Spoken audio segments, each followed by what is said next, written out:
Hello friends, আপোনালোকে যদি 2025ত SCERT আন্ডাৰত অসমত DLED কোৰ্স কৰিব বিচাৰিছে তেনেহলে ভিডিওটো আপোনালোকৰ কাৰণে আৰু ইয়াত লেটেষ্ট ইনফৰমেশন এটা আহিছে 2025ৰ 25-26 সেশনৰ DLED এন্ট্ৰেন্স টেষ্ট কেতিয়া হ'ব এপ্লিকেশন কেতিয়া হ'ব এলিজিবিলিটি কি লাগিব লাষ্ট ডেট কেতিয়া হ'ব সিলেবাস কিমানখিনি হ'ব কোটিখিনি ডিটেইলছ এই নোটিফিকেশনৰ মাধ্যমত আপোনালোকক জনাম ইয়াত আপোনালোকে দেখা পাইছে Assam DLED admission 2025 as per latest notification State Council of Education Research and Training SCERT Assam will be conducting a pre-entry test for admission to the Diploma in Elementary Education DLED program offered at various government and teacher education institute under the supervisions. According to the official notification, online application process of the Assam DLED admission is set up to begins from 18th of May 2025 or that ohakali 18 May aru ohakalir pora ei application to arambho hobo etu official notification ot koa hoise SCERT DLED admission details exam name pre-entry test 2025 course name diploma in elementary education DLED academic session 2025 and 26 organization State Council Education Research and Training Institute exam date jitu ase exam date to kali notification jitu ahibo yat ullekh kora hobo application arambho hor loge loge notification de dibo exam date to ketia etu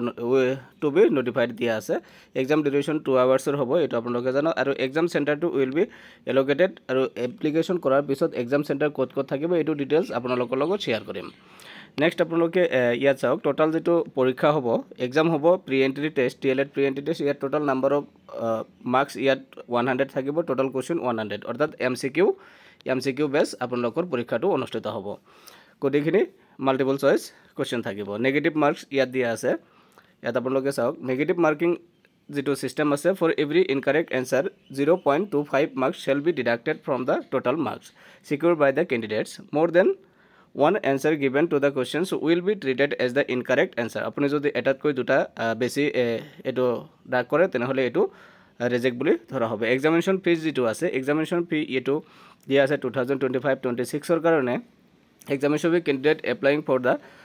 Assam DLED admission entrance test are required to pay the non refundable examination fee 600 only 600 toka yat apnaloke pay koribo lagibo আৰু qualification যেটো আছে কোয়ালিফিকেশনত দিয়া আছে candidate must have pass higher secondary অর্থাৎ 10+2 or its equivalent examination from recognized and council of the at least 50% marks in aggregate excluding marks secured in extra optional subject SC ST category candidate shall be 5% relaxation অর্থাৎ SC ST আৰু ST candidate যিবিলাক থাকিব ইহঁতৰ কাৰণে 45 marks হলেই হ'ব ইয়াত দিয়া আছে এগ্ৰিগেট 45 মাৰ্কস আৰু জেনাৰেল ক্যাটাগৰী যিবিলাক ক্যান্ডিডেট আছে ইহঁতৰ কাৰণে কিন্তু আপোনালোকৰ কাৰণে 50 মাৰ্কস ইয়াত কেৰি কৰিব লাগিব আৰু এজ লিমিট যেটো দিয়া আছে এজ লিমিট আছে ক্যান্ডিডেট মাস্ট নট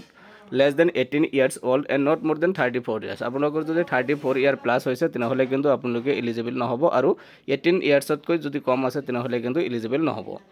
তো এইখিনি তাৰ লগতে ৰিজাৰ্ভেশন সিস্টেমটো আছে তাৰ পিছত আপোনাৰ হাউ টু এপ্লাই ইয়াত যদি আমি চাও ইয়াত বহুত ইম্পৰ্টেন্ট এটা কথা আপোনালোকক জনাম যে ওহাকালে অৰ্থাৎ 18 মে যেতিয়া এপ্লিকেশনটো আৰম্ভ হ'ব তেতিয়াই আমি এটা এপ্লিকেশন কৰি লাইভ ডেমো আপোনালোকৰ লগত শেয়াৰ কৰিম আৰু আগন্তুক দিনৰ এই এক্সামটো প্ৰি এন্ট্ৰি টেষ্ট এক্সাম দিয়াৰ কাৰণে আমি আগতে ইয়াৰ বিভিন্ন ধৰণৰ ওল্ড আমাৰ চেনেলত ভিজিট কৰি আপোনালোকে চাব পাৰে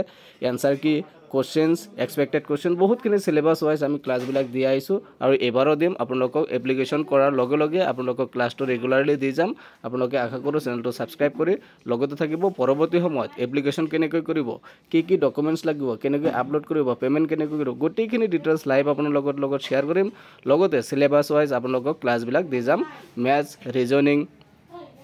সায়েন্স তাৰ পিছত আছে জিকে আসাম হিষ্ট্ৰি যিমানখিনি থাকিব গোটেইখিনি আসাম লিটাৰেচাৰ গোটেইখিনি আপোনালোকৰ লগত শেয়াৰ কৰিম আৰু আপোনালোকে চেনেলত ভিজিট কৰি চাব পাৰে আমি আগতো অলৰেডি 2024 যেটো এন্ট্ৰেন্স আছিল ইয়াৰ কাৰণে প্ৰিপেয়াৰ কৰাইছো ওকে এইখিনি আছিল আপোনালোকৰ ইনফৰমেশন যদি চেনেলটো ভাল লাগিছে তেনেহলে চেনেলটো সাবস্ক্ৰাইব কৰি আমাৰ লগত থাকিব ধন্যবাদ